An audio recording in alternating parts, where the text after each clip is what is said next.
Hi friends, നമസ്കാരം. This Abhilash Vrindavan. എല്ലാവർക്കും പുതിയൊരു വീഡിയോയിലേക്ക് സ്വാഗതം. ഇന്ന് നമ്മൾ സെലക്ട് ചെയ്തിരിക്കുന്ന സ്റ്റോക്ക് എന്ന് പറയുന്നത് ഒരു ഡീമർജർ സ്റ്റോറിയിൽ കൂടി പോയിക്കൊണ്ടിരിക്കുന്ന ഒരു സ്റ്റോക്കാണ്. അപ്പം എന്താണ് ഈ ഡീമർജർ, എന്തുകൊണ്ട് സംഭവിക്കുന്നു, അപ്പോൾ ഇതിൻ്റെ ബേസിൽ എന്തുകൊണ്ടാണ് നമ്മൾ ഈ സ്റ്റോക്കിനെ സെലക്ട് ചെയ്തത് തുടങ്ങിയിട്ട് അതിൻ്റെ ഫണ്ടമെന്റൽസ്, അതേപോലെ തന്നെ ടെക്നിക്കൽ, ഇതിനെ മൂന്നിനെയും നോക്കിയിട്ടാണ് നമ്മൾ ഇന്ന് ഈ സ്റ്റോക്കിനെ സെലക്ട് ചെയ്യാൻ പോകുന്നത്. നമ്മൾ എപ്പോഴും ചെയ്യുന്ന പോലെ തന്നെ.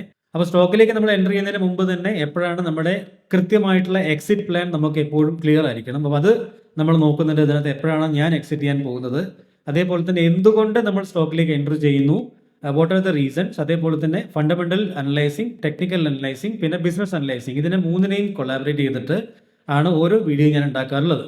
റൈറ്റ്. അപ്പം ചില സ്റ്റോക്കുകൾക്ക് സമയം എടുക്കാറില്ല, ചില സ്റ്റോക്കുകൾക്ക് സമയം എടുക്കാറുണ്ട്. സമയം എടുക്കുന്ന സ്റ്റോക്കുകൾ, നമ്മളുടെ ബൈങ് ലെവലിന് താഴേക്ക് പോകുന്ന സ്റ്റോക്കുകൾ ഉണ്ടെങ്കിൽ ആ സമയത്ത് നമ്മുടെ മൈൻഡ് സെറ്റ് എങ്ങനെ ആയിരിക്കണം, നമ്മൾ പേടിക്കേണ്ട കാര്യമുണ്ടോ ഇല്ലയോ, ഇതൊക്കെ നമുക്ക് പറഞ്ഞു തരുന്ന ഒരു സെഷൻ ആയിരിക്കും ആ സ്റ്റോക്കിൻ്റെ അനലൈസിങ് വീഡിയോ എന്ന് പറയുന്നത്. റൈറ്റ്. അപ്പോൾ ഏതെങ്കിലും സ്റ്റോക്ക് താഴേക്ക് പോകുന്നുണ്ടെങ്കിൽ നിങ്ങൾ തീർച്ചയായിട്ടും ആ പെർട്ടിക്കുലർ സ്റ്റോക്കിൻ്റെ വീഡിയോ ഒന്ന് പോയി കാണുക. എന്നിട്ട് മനസ്സിലാക്കാൻ ശ്രമിക്കുക എന്തുകൊണ്ടാണ് നമ്മൾ സ്റ്റോക്കിനെ സെലക്ട് ചെയ്തെന്നുള്ള കാര്യം. കാരണം 40% CAGR മാർക്കറ്റിൽ നിന്ന് ഉണ്ടാക്കാൻ പറ്റുമെന്ന് ഞാൻ ലാസ്റ്റ് ഇയർ തെളിയിച്ചിട്ടുണ്ട്. ഈ വർഷം 25 CAGRന്റെ ഒരു രീതിയിലാണ് ഇപ്പോൾ പോർട്ട്ഫോളിയോ പോയിക്കൊണ്ടിരിക്കുന്നത്. അപ്പോൾ ഇതൊക്കെ നിങ്ങൾക്ക് അറിയാവുന്ന കാര്യമാണ്. ഈ ഒരു ചാനൽ NRI ട്രേഡർ മലയാളം എന്ന ഈ ചാനലിൽ നിങ്ങൾക്ക് F&Oനെ കുറിച്ച് യാതൊരു കാര്യവും നിങ്ങൾക്ക് കിട്ടില്ല. ഞാൻ എടുക്കുന്ന ഒരു സ്റ്റോക്കിൽ ഞാൻ സ്റ്റോപ്പ് ലോസ് വെക്കാറില്ല.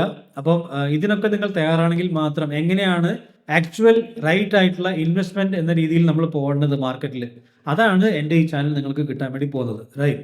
അപ്പം ഓരോ ബിസിനസ്സിനെ അനലൈസ് ചെയ്യുമ്പോഴും ഞാൻ പറയാറുണ്ട് അതിൻ്റെ എന്തൊക്കെയാണ് എൻ്റെ റീസൺ എന്നുള്ള കാര്യങ്ങൾ, എന്തുകൊണ്ട് ബിസിനസ് സെലക്ട് ചെയ്തു, എന്താണ് അതിൻ്റെ ഫണ്ടമെന്റൽ, എന്താണ് അതിൻ്റെ ടെക്നിക്കൽ ടാർഗറ്റ്.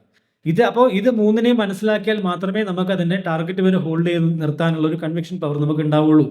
അതുകൊണ്ടാണ് ഞാൻ എപ്പോഴും പറയുന്നത്, നമ്മൾ വെറുതെ ഒരു സ്റ്റോക്കിൻ്റെ പേര് ത്തിന് വേണ്ടി മാത്രം നമ്മൾ ഒരിക്കലും യൂട്യൂബിൽ വരരുത്. യൂട്യൂബിൽ വരുന്നുണ്ടെങ്കിൽ നമ്മൾ ആ സ്റ്റോക്കിനെ കുറിച്ചുള്ള കംപ്ലീറ്റ് ആയിട്ടുള്ള അനലൈസിങ് നമ്മൾ മനസ്സിലാക്കാൻ ശ്രമിക്കുക. എന്നിട്ട് മാത്രം എൻട്രി എടുക്കുക. കാരണം ഇതിനകത്ത് എൻട്രി ചെയ്യുന്ന ആൾക്കാർ, അല്ലെങ്കിൽ ഈ വീഡിയോയിൽ പറയുന്ന ആൾക്കാർ എപ്പോഴാണ് അതിനകത്ത് നിന്ന് ഇറങ്ങാൻ പോകുന്നത് നമുക്കറിയില്ല, അല്ലേ? വെറുതെ ഒരു ടിപ്പ് മാത്രം കേട്ടിട്ട് പിന്നെ ആ സ്റ്റോക്ക് പ്രൈസ് താഴേക്ക് വരുമ്പോൾ ഈ സ്റ്റോക്ക് താഴേക്ക് വരുന്നു എന്ന് പറഞ്ഞിട്ടും കാര്യമില്ല. അപ്പം നമ്മൾ മനസ്സിലാക്കണം എന്തൊക്കെയാണ് റീസൺ. അപ്പോൾ അതൊക്കെ നമുക്ക് നോക്കാം. അപ്പോൾ ഇന്നത്തെ ഈ കമ്പനിയിൽ ഡീമർജർ സ്റ്റോറിയാണ് നമ്മൾ കാണാൻ വേണ്ടി പോകുന്നത്. പ്ലസ് അതിൽ ആ ഡീമർജർ ഉണ്ടാകുന്നത് കൊണ്ട് എന്തൊക്കെയാണ് ഗുണം നമുക്കുള്ളത്. റൈറ്റ്. അതിനെ എങ്ങനെ നമുക്കൊരു ട്രേഡാക്കി മാറ്റാം, ഇതാണ് നമ്മൾ പഠിക്കാൻ വേണ്ടി പോകുന്നത്. So let's go to the video with this not.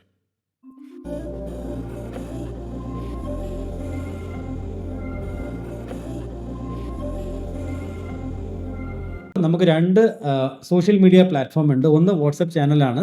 ഇതിന് ലിങ്ക് ഞാൻ ഡിസ്ക്രിപ്ഷൻ ബോക്സിൽ കൊടുത്തിട്ടുണ്ട്, നിങ്ങൾക്ക് ജോയിൻ ചെയ്യാവുന്നതാണ്. രണ്ടാമത്തത് ഇൻസ്റ്റാഗ്രാം പേജ് ആണ്. I would highly recommend you to join this Instagram page. ഞാനിവിടെ എൻ്റെ ട്രേഡ്സ് ഒക്കെ ഞാൻ ലൈവായിട്ട് ഞാൻ അപ്ഡേറ്റ് ചെയ്യാറുണ്ട്. ഇത് ലൈവ് ഇൻവെസ്റ്റിംഗ് ആണ് ഇവിടെ കൊടുത്തേക്കുന്നത്. അപ്പോൾ എൻ്റെ ലൈവായിട്ടുള്ള അപ്ഡേറ്റ്സ്, മാർക്കറ്റിനെ കുറിച്ചിട്ടുള്ളതും ട്രേഡ്സിനെ കുറിച്ചിട്ടുള്ളതൊക്കെ നിങ്ങൾക്ക് കാണണമെന്നുണ്ടെങ്കിൽ ഈ വാട്സപ്പ് ചാനലും ഇൻസ്റ്റാഗ്രാം പേജും നിങ്ങൾ ഫോളോ ചെയ്യുക. രണ്ടിലും നിങ്ങൾക്ക് അപ്ഡേറ്റുകൾ കിട്ടിക്കൊണ്ടിരിക്കും. Thank you. വീഡിയോ തുടങ്ങുന്നതിന് മുമ്പ് തന്നെ പറയട്ടെ, I am not a SEBI registered research analyst. അപ്പം നിങ്ങൾ ഇതിനകത്ത് എന്തെങ്കിലും ആക്ഷൻ എടുക്കുന്നുണ്ടെങ്കിൽ അത് നിങ്ങളുടെ സ്വന്തം തീരുമാനമായിരിക്കും, എൻ്റേതായിരിക്കില്ല. റൈറ്റ്. അപ്പോൾ കമ്പനിയുടെ പേരെന്ന് പറയുന്നത് ശങ്കര ബിൽഡിംഗ് പ്രൊഡക്ട്സ് എന്നാണ്. ഇപ്പോൾ ഈ കമ്പനീൻ്റെ ഒരു ഹൈ ലെവൽ സ്റ്റോറി നമ്മൾ നോക്കിക്കഴിഞ്ഞാൽ എന്താണെന്ന് വെച്ചാൽ, ശങ്കര ബിൽഡിംഗ് പ്രൊഡക്റ്റ് എന്ന് പറയുന്നത് ആദ്യം ഒരു സ്റ്റീൽ മാനുഫാക്ചറിങ് കമ്പനി ആയിരുന്നു. സ്റ്റീൽ പൈപ്പ് അങ്ങനത്തെ കാര്യങ്ങളൊക്കെ ഇവർ ഉണ്ടാക്കുന്നുണ്ടായിരുന്നു. പിന്നെ ഗ്രാജ്വലി ഇവരുടെ ബിസിനസ് വൈസ് ജനറേഷൻ മാറിക്കഴിഞ്ഞപ്പോൾ അവർ പതുക്കെ ഒരു മാർക്കറ്റ് പ്ലേസ് എന്ന രീതിയിലേക്ക് മാറാൻ വേണ്ടി തുടങ്ങി. അപ്പോൾ എന്താണ് ഈ മാർക്കറ്റ് പ്ലേസ് എന്ന് പറഞ്ഞാൽ, ബേസിക്കലി ആദ്യമേ ഇവർ മാനുഫാക്ചറിങ് ചെയ്യുന്നുണ്ടായിരുന്നു. മാനുഫാക്ചറിങ് മാത്രമായിരുന്നു ചെയ്തുകൊണ്ടിരുന്നത്. പക്ഷേ ഇന്ന് മാനുഫാക്ചറിങ് എന്ന് പറയുന്ന ഒരു കപ്പാസിറ്റി യൂട്ടിലൈസേഷൻ വെറും 30% കുറഞ്ഞിട്ടുണ്ട്. പക്ഷേ മാർക്കറ്റ് പ്ലേസ് എന്ന് പറയുന്നത് 70% ആയി കഴിഞ്ഞു. അപ്പോൾ എന്തുകൊണ്ട് മാർക്കറ്റ് പ്ലേസ് എന്ന് ചോദിച്ചു കഴിഞ്ഞാൽ, മാർക്കറ്റ് പ്ലേസ് എന്ന് പറയുന്ന ഒരു ഗ്രോയിങ് ആയിക്കൊണ്ടിരിക്കുന്ന ഒരു ബിസിനസ് കാറ്റഗറിയാണ്. മീൻസ് പണ്ടൊക്കെ നമ്മൾ പോകുമ്പോൾ ഒരു കടയിൽ നിന്ന് പെയിൻറ്റ് വാങ്ങിക്കുന്നു, ഒരു കടയിൽ നിന്ന് സിമെൻറ്റ് വാങ്ങിക്കുന്നു, ഒരു കടയിൽ നിന്ന് കമ്പി വാങ്ങിക്കുന്നു, ഇങ്ങനെയായിരുന്നു. പിന്നെ അതൊരു ഹാർഡ്വെയർ ഷോപ്പായിട്ട് മാറി. അവിടെ കുറേശ്ശെ എല്ലാ കാര്യങ്ങളും കിട്ടാൻ തുടങ്ങി. ഇപ്പോൾ മെട്രോപൊളിറ്റൻ സിറ്റീസ് എന്ന് പറഞ്ഞാൽ അവിടെ വലിയ ഷോപ്പിംഗ് മാൾ പോലത്തെ സംഗതികളാണ്, മിനി ഷോപ്പിംഗ് മാൾ എന്ന് പറയാം. അങ്ങനെയാണ് ഇപ്പോൾ ഇങ്ങനത്തെ ബിൽഡിംഗ് പ്രൊഡക്റ്റുകൾ അവർ കൊടുക്കുന്നത്. എന്ന് വെച്ചാൽ ഒരു കസ്റ്റമർ വന്നു കഴിഞ്ഞാൽ അവർക്ക് XYZ എല്ലാ കാറ്റഗറിയിലുള്ള കാര്യങ്ങളും ഒരേ കുടക്കീഴിൽ കിട്ടുന്ന രീതിയിലാണ് ഇപ്പോൾ മെട്രോപൊളിറ്റൻ സിറ്റീസിൽ, ഇപ്പോൾ ബാംഗ്ലൂർ സിറ്റിയിലൊക്കെ പോയി കഴിഞ്ഞാൽ അവർക്ക് ഏകദേശം ഒരു 15 ഷോപ്പോളം ഉണ്ട്. റൈറ്റ്. അവിടെ എല്ലാ ടൈപ്പിലുള്ള പ്രൊഡക്റ്റുകളും കൊടുക്കുന്ന മിനി ഷോപ്പിംഗ് മാളുകൾ തന്നെ ബിൽഡിംഗ് പ്രൊഡക്ട്സിന് വേണ്ടി അവരുണ്ടാക്കിയിട്ടുണ്ട്. അപ്പോൾ ഈ ഷിഫ്റ്റ് അവിടെ ബിസിനസ് നടക്കുന്നുണ്ട്. കാരണം ഈ മാനുഫാക്ചറിങ് എന്ന് പറയുന്ന ബിസിനസ് ഒരു ക്വാളിറ്റി ഇല്ലാത്തൊരു ബിസിനസ്സാണ്. ഇവിടെ നോക്കിക്കഴിഞ്ഞാൽ നമുക്ക് മനസ്സിലാക്കാം. ഇവരുടെ 2 ടൈപ്പുള്ള ബിസിനസ് ഞാൻ പറഞ്ഞു. ഒന്ന് ബിൽഡിംഗ് പ്രൊഡക്റ്റിന്റെ ബിസിനസ്, ഒന്ന് മാനുഫാക്ചറിങ് ബിസിനസ് അല്ലേ? അതിനകത്ത് ബിൽഡിംഗ് മെറ്റീരിയൽ മാർക്കറ്റ് പ്ലേസ് എന്ന ബിസിനസ്സാണ് ഡീമർജ് ആവാൻ പോകുന്നത്. ശങ്കര ബിൽഡിംഗ് പ്രൊഡക്റ്റ് എന്ന് പറയുന്ന മാനുഫാക്ചറിങ്ങിനെ അവർ വേറെ ആക്കുവാണ്. കാരണം ഇതൊരു ക്വാളിറ്റി ഇല്ലാത്ത ബിസിനസ്സാണ്. എന്ന് വെച്ചാൽ 20%, 25% മാത്രമാണ് ഇതിൻ്റെ ഒരു കോൺട്രിബ്യൂഷൻ ഇവരുടെ റവന്യൂവിൽ. കാരണം ഇവിടെ കണ്ടില്ലേ, ബിൽഡിംഗ് മെറ്റീരിയൽ മാർക്കറ്റ് പ്ലേസിൽ റവന്യൂ 2417 കോടി രൂപ, അതിനകത്ത് വെറും 672 കോടി രൂപ മാത്രമാണ് മാനുഫാക്ചറിംഗ് നിന്ന് വരുന്നത്. അതുകൊണ്ട് തന്നെ ഇവരിതിനെ ഡീമർജ് ചെയ്തിട്ട് ഈ ബിൽഡിംഗ് മെറ്റീരിയൽ മാർക്കറ്റ് പ്ലേസിനെ മാത്രം അവർ സെപ്പറേറ്റ് ആയിട്ട് ലിസ്റ്റ് ചെയ്യാൻ പോവുകയാണ്. അപ്പോൾ ഇതാണ് ഡീമർജർ എന്ന് പറയുന്നത്. അപ്പോൾ ഈ ഡീമർജർ ചെയ്യുന്നതുകൊണ്ട് അവർക്ക് പിന്നെ ഈ ബാഡ് ആയിട്ടുള്ള ബിസിനസ്സിനെ അവരുടെ മെയിൻ ബിസിനസ്സിന് മാറ്റാനും അതുകൊണ്ട് അവർക്ക് ഒരു ഫ്യൂച്ചറായിട്ട് നല്ലൊരു ഇവിടുന്ന് ഗ്രോത്ത് ഉണ്ടാവാൻ സാധ്യതയും കൂടുതലാണ്. കാരണം ബാഡ് ആയിട്ടുള്ള ബിസിനസ്സിനെ അവർ ബിസിനസ്സിൽ വെച്ചുകൊണ്ടിരുന്നാൽ ഇതിൻ്റെ ലയബിലിറ്റി ഇനി കൂടി വരും അല്ലേ? ഇപ്പോൾ മാനുഫാക്ചറിംഗ് എന്ന് പറയുന്ന റവന്യൂ ഇത്ര മാത്രമേ ഉള്ളൂ, അതിനകത്ത് എബിറ്റ മാർജിൻ ഒന്നുമില്ല, 10 CR എബിറ്റ മാർജിൻ മാത്രമേ ഉള്ളൂ. അപ്പോൾ ഇങ്ങനത്തെ ബിസിനസ്സിനെ അവർ കണ്ടിന്യൂ വെച്ചുകൊണ്ടിരുന്നാൽ ഈ മെയിൻ ബിസിനസ്സിനെയും അത് ബാധിക്കും, മെയിൻ ബിസിനസ്സിൻ്റെ ബുക്സിനെയും അത് ബാധിക്കും. അതുകൊണ്ട് തന്നെ അവരതിനെ ഡീമർജ് ചെയ്യാൻ പോവുകയാണ്. ഇതാണ് ഇതിൻ്റെ ഒരു വേഗമായിട്ടുള്ള സ്റ്റോറി എന്ന് പറയുന്നത്, റൈറ്റ്? ഇവരുടെ മേജർ ആയിട്ടുള്ള മെറ്റീരിയൽസ് ഇവർ ഹാൻഡിൽ ചെയ്യുന്നത് ഇവരുടെ സ്റ്റോറുകളിൽ അത് TMT സ്റ്റീൽ ഉണ്ട്, സിമെൻ്റ് ഉണ്ട്, then construction chemical to plumbing അതുവരെ ചെയ്യുന്നുണ്ട്, sanitary wares, fittings, tiles, adhesives, surface.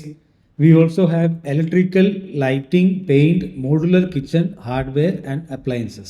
ഇത്രയും കാര്യങ്ങൾ ഇവർ കൊടുക്കുന്നുണ്ട്. പ്ലസ് ഇവർ കളർ കോട്ടഡ് റൂഫിംഗ് ഷീറ്റിലും ഉണ്ട്, MS ട്യൂബ് ഉണ്ടാക്കുന്നുണ്ട്, തുടങ്ങിയിട്ട് all those products which is related to building materials. ഇവരുടെ പ്രൊമോട്ടറിന്റെ കാര്യം പറഞ്ഞു കഴിഞ്ഞാൽ mister B Jayaraman, he's the guy. CA ആണ് ബൈ പ്രൊഫഷൻ. 40 വർഷം സെയിം എക്സ്പീരിയൻസ് ഉള്ള ഈ ഇവരുടെ ബ്രാൻഡ് എന്താണോ ആ ബ്രാൻഡിൽ 40 വർഷം എക്സ്പീരിയൻസ് ഉള്ള പ്രൊമോട്ടറാണത്. അതാണ് ഇവരുടെ പ്രൊമോട്ടറിനെ കുറിച്ച് പറയാനുള്ളത്. അദ്ദേഹം മറ്റുള്ള പല കമ്പനികളിലും എന്താ പറയുക, significant roles in companies like TVS, Rand India limited, Delhi automotive system, അതൊക്കെ അവർ ചെയ്തിട്ടുണ്ട്. അദ്ദേഹം after retirement he was the part time senior advisor in TVS capital funds as well. അപ്പോൾ IIM പാസ് ഔട്ട് ആയിട്ടുള്ള സൂപ്പർബായിട്ടുള്ള പിന്നെ ആൾക്കാരാണ് ഇതിൻ്റെ പ്രൊമോട്ടർ എന്ന് പറയുന്നത്. അപ്പോൾ വിദ്യാഭ്യാസത്തിൻ്റെ കാര്യത്തിൽ കുഴപ്പമൊന്നുമില്ല, നല്ല കമ്പനിയാണ്, നമുക്ക് ഏകദേശം ഒരു ഐഡിയ തരുന്നുണ്ട്. മേജർ റിസ്ക് ഫാക്ടേഴ്സ് എന്തൊക്കെയാണ് ഈ ബിസിനസ്സിൻ്റെ? കമ്മോഡിറ്റി പ്രൈസിലുള്ള വേരിയേഷൻസിൽ ഭയങ്കര പ്രശ്നം ഉണ്ടാവും. മൺസൂൺ ഒരു പ്രശ്നമാണ്. കാരണം കമ്മോഡിറ്റിൻ്റെ കാര്യം പറഞ്ഞു കഴിഞ്ഞാൽ സിംപ്ലി ഇങ്ങനത്തെ കമ്പനികളൊക്കെ അടുത്തൊരു 3 മാസത്തെ ഇൻവെൻട്രി എങ്കിലും അവരുടെ കയ്യിൽ വയ്ക്കും അല്ലേ? അല്ലാതെ ഇപ്പോൾ കസ്റ്റമർ വന്നു കഴിഞ്ഞാൽ ഇപ്പോൾ പോയിട്ട് ഇവരുടെ മെയിൻ സപ്ലൈറിൻ്റെ അടുത്ത് വാങ്ങിക്കുക എന്നുള്ളതല്ലല്ലോ അവർ ചെയ്യുന്നത്. അവരുടെ 3-4 മാസം, ചിലപ്പോൾ 6 മാസത്തേക്കുള്ള കാര്യങ്ങൾ വരെ ചിലപ്പോൾ ഇവർ വെക്കാറുണ്ട്, റൈറ്റ്? അപ്പം ഇവർ വാങ്ങിക്കുന്ന സമയത്ത് ഒരു കമ്മോഡിറ്റിൻ്റെ പ്രൈസ് 100 രൂപ എന്ന് വെക്കുക. 3 മാസം 6 മാസം കഴിയുമ്പോൾ കമ്മോഡിറ്റി പ്രൈസ് ഭയങ്കരമായിട്ട് താഴേക്ക് വന്നു കഴിഞ്ഞാൽ ഇവർക്ക് നഷ്ടം ഉണ്ടാവും.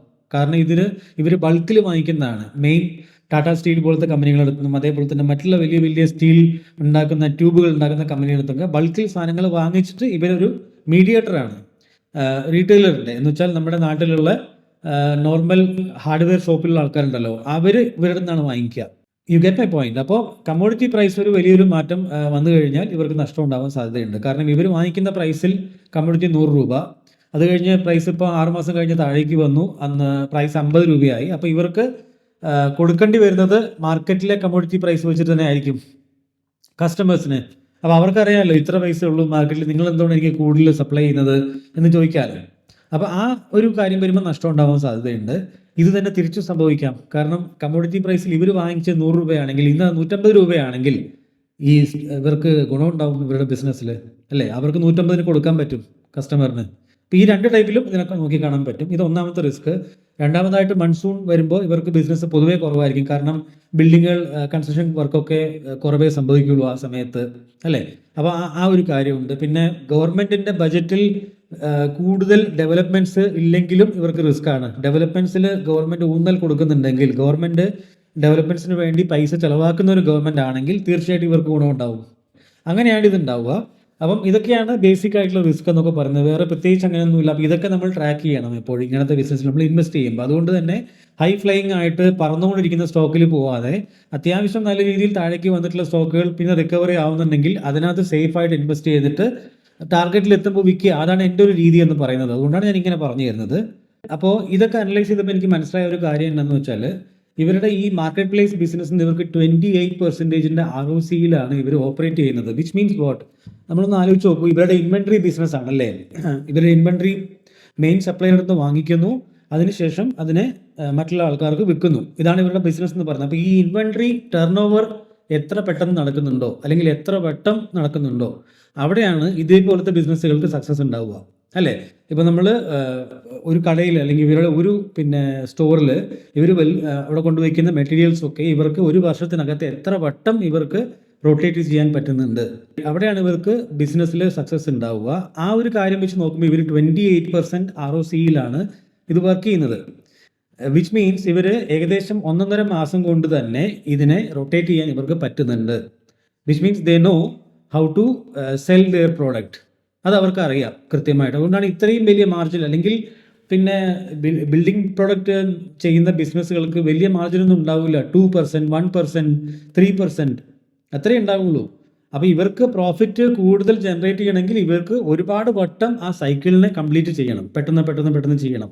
അപ്പോൾ 28% ROC എന്ന് പറഞ്ഞാൽ it's a very good number for this kind of business, അല്ലേ? നല്ലൊരു നമ്പറാണ്. I hope you got my point. Shankara building പ്രൊഡക്ട്സിൻ്റെ ഫൈനാൻഷ്യൽ കണ്ടീഷൻ നമ്മൾ നോക്കിക്കഴിഞ്ഞാൽ 1634 കോടി രൂപ മാർക്കറ്റ് ക്യാപ്പുള്ള കമ്പനിയാണ്. PE റേഷ്യോ ഇതിൻ്റെ 21ൻ്റെ PE റേഷ്യോയിലാണ് ഇപ്പോൾ ഇത് അവൈലബിൾ ആയിട്ടുള്ളത്. വിച്ച് മീൻസ് അതിൻ്റെ 32 ആണ് ഇതിൻ്റെ മീഡിയൻ PE വരുന്നത്. അതിനേക്കാളും ഒരുപാട് താഴെയാണ് currently this stock is available. That's A one plus point. ഇതിൻ്റെ പിയർ കമ്പാരിസണിൽ ഒരുപാട് കമ്പനികൾ വരുന്നുണ്ടെങ്കിലും അതിൻ്റെ PE റേഷ്യോയിൽ നമ്മൾ കമ്പയർ ചെയ്ത് നോക്കുമ്പോൾ ശങ്കരന് 21 ആണ്, അതേഴ്സ് 81, 102, 72 അങ്ങനെ വളരെ ഹൈയിലാണ്. അപ്പോൾ ഇതൊരു റീസണബിൾ വാല്യുവേഷനിൽ കറൻ്റ്ലി അവൈലബിൾ ആയിട്ടുള്ള കമ്പനിയാണ് നമുക്ക് മനസ്സിലാക്കാൻ വേണ്ടി പറ്റും. ക്വാർട്ടർലി റിസൾട്ടിൽ നമ്മൾ നോക്കുമ്പോൾ 606 കോടി രൂപ 2021, 907, 1142, ഇപ്പോൾ 1329 കോടി രൂപ ക്വാർട്ടർലി റിസൾട്ട് സെയിൽസ് പോസ്റ്റ് ചെയ്തിട്ടുണ്ട്. Then net profit 9 crore, 16 crore, 18 crore, 15 crore. ഇപ്പോൾ എങ്ങനെയാണ് നെറ്റ് പ്രോഫിറ്റ് ഇപ്പോൾ കറൻ്റ്ലി ഉള്ളത്, റൈറ്റ്? ഇതിൽ പക്ഷേ പ്രോഫിറ്റ് ആൻഡ് ലോസ് സ്റ്റേറ്റ്മെൻറ്റ് നമ്മൾ നോക്കുമ്പോൾ നിങ്ങൾക്ക് ഒരു കാര്യം ഇവിടെ കാണാൻ വേണ്ടി പറ്റുന്നുണ്ടാവും. സെയിൽസിൽ നമ്മൾ നോക്കിക്കഴിഞ്ഞാൽ 2013 മുതൽ ഏകദേശം 2021 വരെ വലിയ മാറ്റങ്ങൾ സെയിൽസിലില്ല. കൂടിപ്പോയി കഴിഞ്ഞാൽ 1700 കോടി രൂപയിൽ തുടങ്ങി 2000 കോടി രൂപ ചെറിയ ജമ്പ് മാത്രമേ സെയിൽസിൽ ഉണ്ടായിട്ടുള്ളൂ. പക്ഷേ 2021 മുതൽ ഇവിടെ നിങ്ങൾ നോക്കിക്കഴിഞ്ഞാൽ 2024 വരെ 2400 കോടി രൂപ, 4000 കോടി, 4800 കോടി, ഇപ്പോൾ 5174 കോടി രൂപ ഇയർ ഓൺ ഇയർ ബേസിസിൽ highest ever sales company post ചെയ്യുന്നുണ്ട്. അപ്പോൾ എന്താണ് ഇവിടെ സംഭവിച്ചത് നമുക്ക് നോക്കണം, അല്ലേ? 2020 അങ്ങനെ എന്ത് സംഭവിച്ചു? കമ്പനി 2021 അങ്ങനെ എന്താണ് സംഭവിച്ചത്? ഇത്രയും ഹയസ്റ്റ് ആയിട്ട് സെയിൽസ് ഗ്രോ ആയി. പക്ഷേ ഓപ്പറേഷൻ മാർജിൻ നമ്മൾ നോക്കിക്കഴിഞ്ഞാൽ 4%, ആദ്യം 7% ഉണ്ടായിരുന്നു, പിന്നെ 4% ആയി, ഇപ്പോൾ 333. അപ്പോൾ ഓപ്പറേഷൻ മാർജിൻ കുറഞ്ഞിട്ടുണ്ട്. ബോട്ടം ലൈനിൽ നെറ്റ് പ്രോഫിറ്റ് നമ്മൾ നോക്കുമ്പോൾ 32 crore തുടങ്ങിയ നെറ്റ് പ്രോഫിറ്റ് 2021 14 കോടി രൂപയായിരുന്നു. പിന്നെ 34, 63, 81, 77. നെറ്റ് പ്രോഫിറ്റ് ഇതേ ഇയറിൽ 2021 മുതൽ കൂടിയിട്ടുണ്ട്, കുറഞ്ഞിട്ടില്ല. അപ്പോൾ എക്സ്പൊണൻഷ്യലായിട്ട് സെയിൽസ് ഗ്രോത്ത് ഉണ്ടായി, എക്സ്പൊണൻഷ്യലി നെറ്റ് പ്രോഫിറ്റ് ഗ്രോത്ത് ആയിട്ടില്ല. കാരണം ഇവിടെ മാർജിൻ കുറഞ്ഞിട്ടുണ്ട്.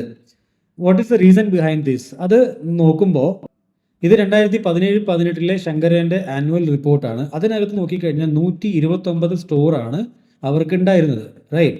129 ടോട്ടൽ സ്റ്റോർ അവർക്കുണ്ടായിരുന്നു. നേരത്തെ നമ്മൾ കണ്ട റിപ്പോർട്ടിൽ നിങ്ങൾക്ക് ഓർമ്മയുണ്ടാവും, ഇപ്പോൾ ഇവർക്കുള്ളത് 91 സ്റ്റോർ മാത്രമേ ഇപ്പോൾ ഇവർക്കുള്ളൂ. അപ്പോൾ 121 സ്റ്റോറിൽ നിന്ന് 91 സ്റ്റോറിലേക്ക് എന്തുകൊണ്ട് കുറഞ്ഞു?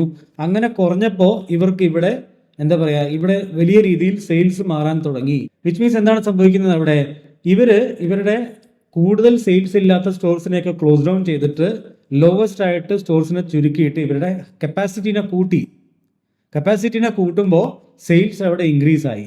അതാണ് ഈ ഹയസ്റ്റ് എന്താ പറയുക നമ്പർ ഓഫ് സ്റ്റോറിൽ നിന്ന് ലോവർ സ്റ്റോറിലേക്ക് വന്നപ്പോഴും സെയിൽസ് നന്നായിട്ട് കൂടിക്കൊണ്ടിരുന്നത്.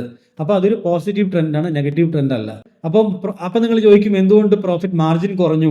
പ്രോഫിറ്റ് മാർജിൻ കുറയാനുള്ള കാരണം നെറ്റ് പ്രോഫിറ്റ് എക്സ്പൊണൻഷ്യലി ഗ്രോ ആവുന്നില്ല എന്നേ ഉള്ളൂ. പക്ഷേ പ്രോഫിറ്റ് മേക്കിംഗ് ആണ്. 14, 34, 63, 81 കോടി രൂപ വരെ നെറ്റ് പ്രോഫിറ്റ് പോകുന്നുണ്ട്. പക്ഷേ പ്രോഫിറ്റ് മാർജിൻ കുറയുന്നു. സെയിൽസ് ആണെങ്കിൽ എക്സ്പൊണൻഷ്യലി ഗ്രോ ആവുകയും ചെയ്തു. അതിൻ്റെ റീസൺ എന്താണ്? വൈ? ബിക്കോസ് ഇവിടെ നോക്കിക്കഴിഞ്ഞാൽ നമ്മൾ നേരത്തെ സംസാരിച്ചതാണ് സ്റ്റീലിൻ്റെ എന്താ പറയുക കമോഡിറ്റി പ്രൈസ്. ഇപ്പോൾ സ്റ്റീലിൻ്റെ കമ്മോഡിറ്റി പ്രൈസ് നോക്കിക്കഴിഞ്ഞാൽ ഇത് ഇന്ന് 2021 പീക്ക് ആയിട്ടുണ്ടായിരുന്നത്. അവിടെ തൊട്ട് സ്റ്റീലിൻ്റെ പ്രൈസ് കുറഞ്ഞ് താഴേക്ക് വന്നുകൊണ്ടിരിക്കുകയാണ്. വേറസ് അവരുടെ സെയിൽസ് അവിടെ എക്സ്പോണൻഷ്യലി ഗ്രോ ആയി. സ്റ്റീൽ പ്രൈസ് ഇവിടെ ഹയസ്റ്റ് പീക്കിലുണ്ടായിരുന്നു, എന്നിട്ട് പോലും അവരുടെ സെയിൽസിന് അവർ എക്സ്പോണൻഷ്യലി ഗ്രോ ചെയ്യിക്കാൻ പറ്റി അവർക്ക്. ബിക്കോസ് അവർ സ്റ്റീലിൻ്റെ ബിസിനസ്സിലല്ല ഇപ്പോൾ കൂടുതൽ ഫോക്കസ് ചെയ്യുന്നത്. അവരുടെ കഴിഞ്ഞ 4 വർഷത്തെ കോൺകോൾ നിങ്ങൾ കേട്ട് കഴിഞ്ഞാൽ നിങ്ങൾക്ക് മനസ്സിലാവും, അവർ ഫുള്ളി ഫോക്കസ് ചെയ്യുന്നത് മാർക്കറ്റ് പ്ലേസ് ബിസിനസ്സിലാണ്. അതിനെ എന്താ പറയുക, മീഡിയേറ്ററായിട്ട് നിന്നിട്ട് വലിയ വലിയ കമ്പനികളുടെ കയ്യിൽ നിന്നും സാധനങ്ങൾ വാങ്ങി റീറ്റെയിലേഴ്സിന് കൊടുക്കുക, റീറ്റെയിൽ എന്താ പറയുക സ്റ്റോറുകൾക്ക് കൊടുക്കുക, മീഡിയേറ്ററായിട്ട് വർക്ക് ചെയ്യുക. അവിടെയാണ് അവർക്ക് ഏറ്റവും കൂടുതൽ ഇപ്പോൾ അവർ ഫോക്കസ് ചെയ്യുന്നത്. അതുകൊണ്ടാണ് അവർക്ക് ആ സെയിൽസിനെ 30% ഗ്രോ ചെയ്യിക്കാൻ പറ്റി, നമ്മൾ കണ്ടതാണ് അല്ലേ. അപ്പം അതുകൊണ്ടാണ് ഇവർക്ക് ഇത്രയും സ്റ്റീൽ പ്രൈസ് കുറഞ്ഞിട്ട് പോലും ഇവർക്ക് പിടിച്ചു നിൽക്കാൻ പറ്റുന്നത് മാർക്കറ്റിൽ, റൈറ്റ്. അത് ഒന്നാമത്തെ റീസൺ. രണ്ടാമതായിട്ട് മോസ്റ്റ് ഓഫ് ദ വലിയ എന്താ പറയുക അനലിസ്റ്റൊക്കെ പറയുന്നത് സ്റ്റീലിൻ്റെ പ്രൈസ് ഇപ്പോൾ ഒരു ബോട്ടത്തിൽ എത്തിക്കഴിഞ്ഞു എന്നാണ് പറയുന്നത്.